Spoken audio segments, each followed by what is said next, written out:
आज आप सभी झांकी भी देखेंगे और डायमंड हॉल में जो प्रोग्राम चल रहा है वो भी देखेंगे। चलिए।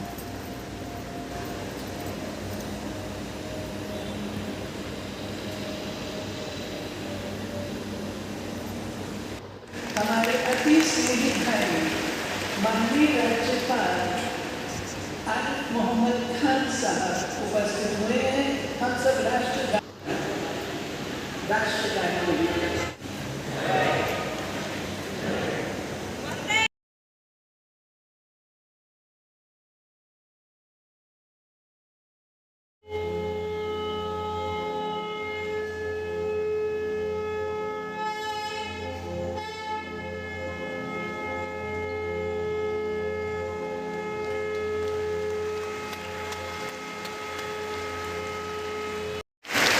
गायत्री लगभग 97 ईयर्स की है और आप देखेंगे कि हमारे मध्य पहुंचने में कितना उन्होंने सारे। सबसे पहले मैं इस सभा में जो संत यहाँ बैठे हुए हैं उनको श्रद्धापूर्वक नमन करता हूँ। लेकिन अपनी जिज्ञासाएं व्यक्त की जा सकती हैं।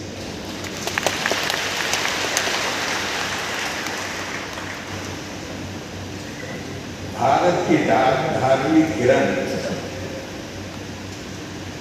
एक उसकी श्रेणी है, उनको उपनिषद कहा जाता है।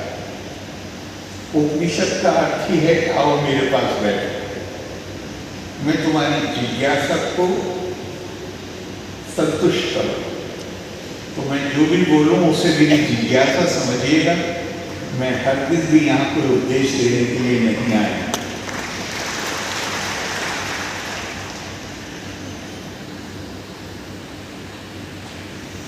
भाई गरीब मोहन जी, आशा बहन इतनी तारीफें करनी कि मैं उठना भी मुश्किल हो। अब वो एक शेर है कि अपनी तारीफ सुन के ये समझो हक बयानी नहीं नवाजिश। जितनी बातें इन्होंने कही हैं वो इनके प्यार का प्रतीक है, उसमें सत्य मत समझिएगा। बहुत बहुत धन्यवाद आपका। और एक बार और मुझे याद ये कहा गया है, और यहाँ केवल संत नहीं, वो भी सब है जो संतों के पास बैठना चाहते हैं। ये गीता, भगवत गीता के संदर्भ में सम्मेलन तो कहा गया है कि सत्संग सत्वे निसंगत्व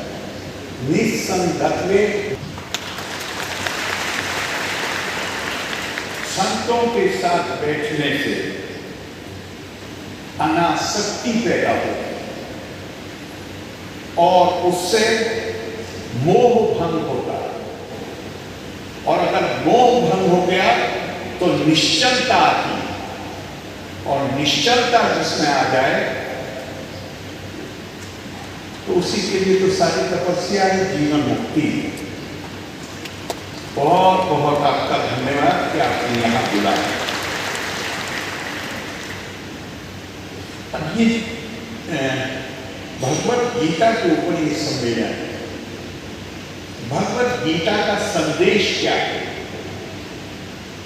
मैं मानता हूं कि बजाय अपने शब्दों में बयान करें, जीवन के किसी भी क्षेत्र में हम सफलता चाहते हैं, विजय चाहते हैं, संपन्नता चाहते हैं, किसी भी क्षेत्रों में, केवल की बात नहीं करते। तो भगवत गीता में कहा गया है यत्र योगेश्वरा यत्र पार्थो धनुर्धरः तत्र शरीर विजयो भूतिर्ध्रुवा नीतिर् मतिर्मम। जहां इसमें इसकी हम जब और जहां ज्ञान और प्रज्ञा के साथ कर्म होगा जो अर्जुन की शक्ल में है, वहां पर विजय, विभूति और आत्म सुख ये सब हासिल है। ये संदेश उसका मर्म है।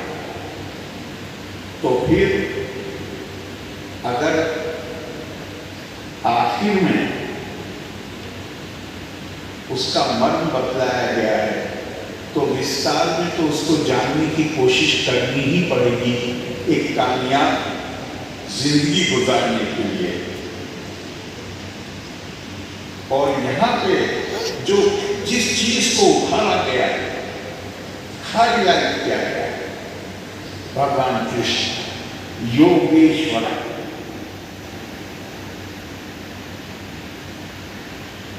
अब योग को कैसे परिभाषित करें? आजकल शारीरिक थोड़ा सा भी व्यायाम होता है तो हम उसे योग कहने लगे। नहीं, उसको जो परिभाषित किया गया है ऐसी पातंजलि की भी परिभाषा है, चित्त विरक्ति निरोध, अपनी ख्वाहिशों पर, अपनी इच्छाओं पर, अपनी इंद्रियों पर पूरी तरह कंट्रोल। लेकिन इससे भी सुंदर जो मुझे परिभाषा लगती है वो है युज्यते अनेना योगा। योगा वो है जो अनेकों में एकता पैदा करता है। योगा का मतलब ही वो अनेक में एकता पैदा करने की क्षमता अपने अंदर पैदा कर लेना, यही योग। एकम सत विप्रा बहुधा बदल। भारतीय परंपरा इस अनेकता को, विविधता को, जिसके लिए बहुधा का शब्द प्रयोग किया गया है, ये कोई 500, 200, 1000 साल पुरानी नहीं, ये तो वैदिक काल से है। जब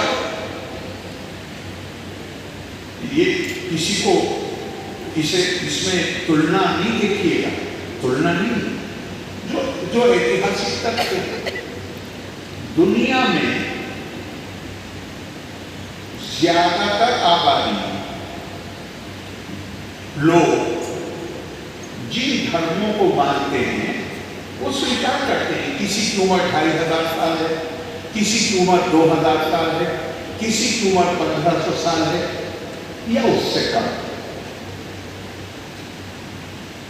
जब ये उद्घोषणा की गई, एकम सद विप्रा बहुधा बदलती, तो ये तो ऋग्वेद की उद्घोषणा है। भारत की संस्कृति, भारत की सभ्यता का जो सफर है उसके आरंभ में ये घोषणा की गई।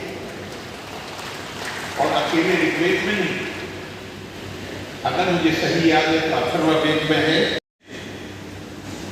मां पृथ्वी का आवाहन किया जा रहा है कि हमारे ऊपर जैसे एक परिवार में अलग अलग मानस रखने वाले लोग, अलग अलग तौर तरीके के लोग इकट्ठे होकर रहते हैं और परिवार का मुखिया उन पर जिस तरह अपना स्नेह लुटाता है, एक मां पृथ्वी, हम अलग अलग हमारे तौर तरीके हैं, अलग अलग भाषाएं हम बोलते हैं, अलग तरीके से हमारे पूजा पाठ के तरीके हैं, लेकिन हमें अपना परिवार मानकर हमें आशीर्वाद दीजिए और हमें संपन्नता दीजिए। तो ये भारत की ऐसी चीज नहीं है कि जिसका नया इतिहास नहीं।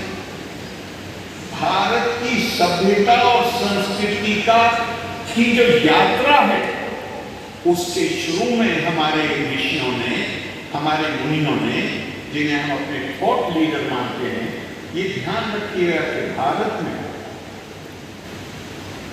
शासकों और सेनापतियों को समाज ने आदर्श नहीं माना। भारत में आदर्श माना है संतों को, मनीषियों को, जो बल्कि स्वामी विवेकानंद ने बड़ी सुंदर बात कहा, भारत के केवल 2 राष्ट्रीय आदर्श हैं, त्याग और सेवा। इसमें घनीभूत कर तो बाकी चीजें खुद बहुत ठीक हो जाए, जरूरत नहीं। तो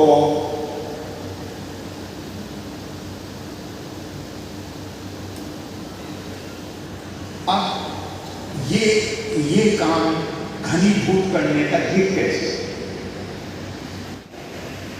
कि गुरुदेव रविंद्रनाथ टैगोर ने एक बात कही, मैं उस संदर्भ में कह रहा हूं कि त्याग, सेवा,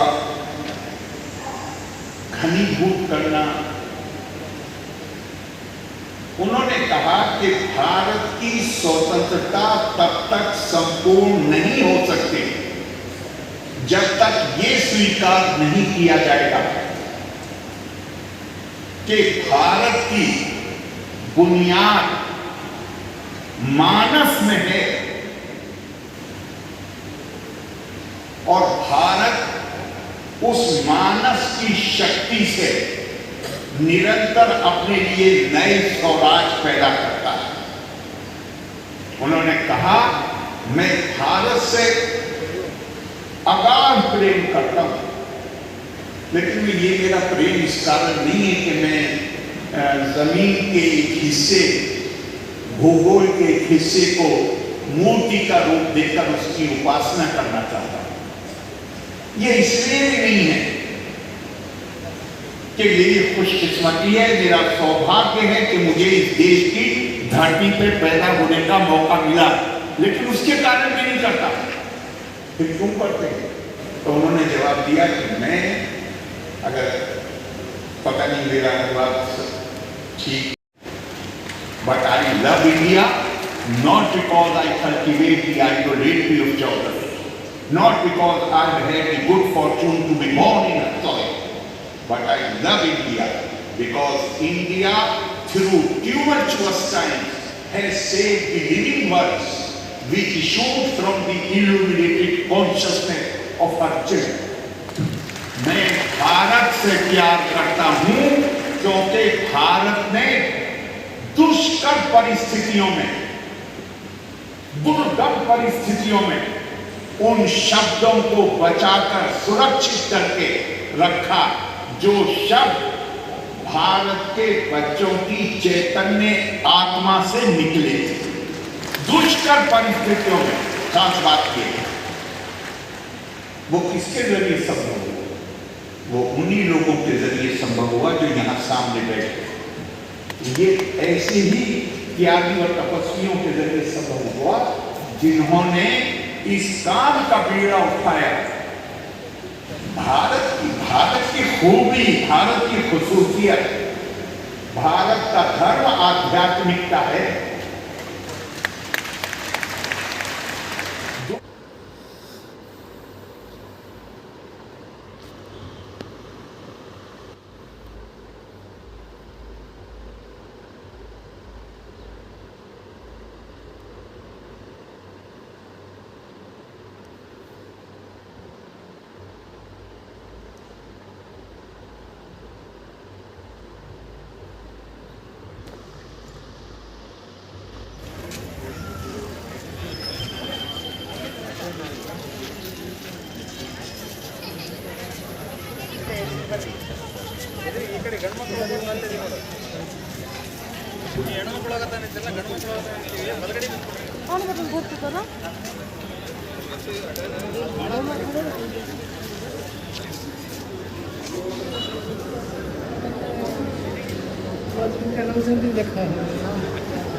काय नाही उभं राहील काय नसतात करत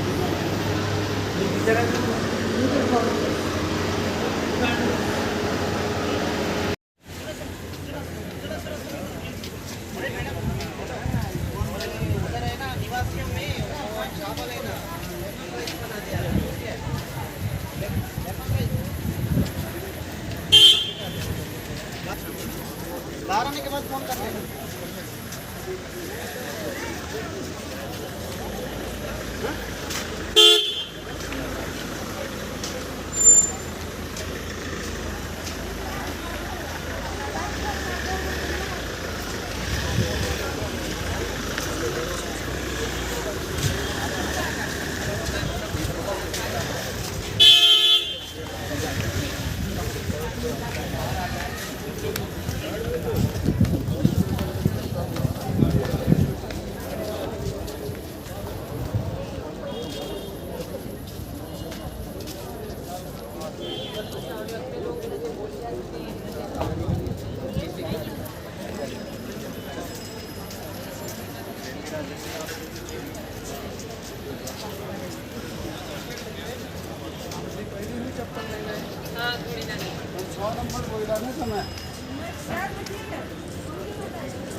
Yang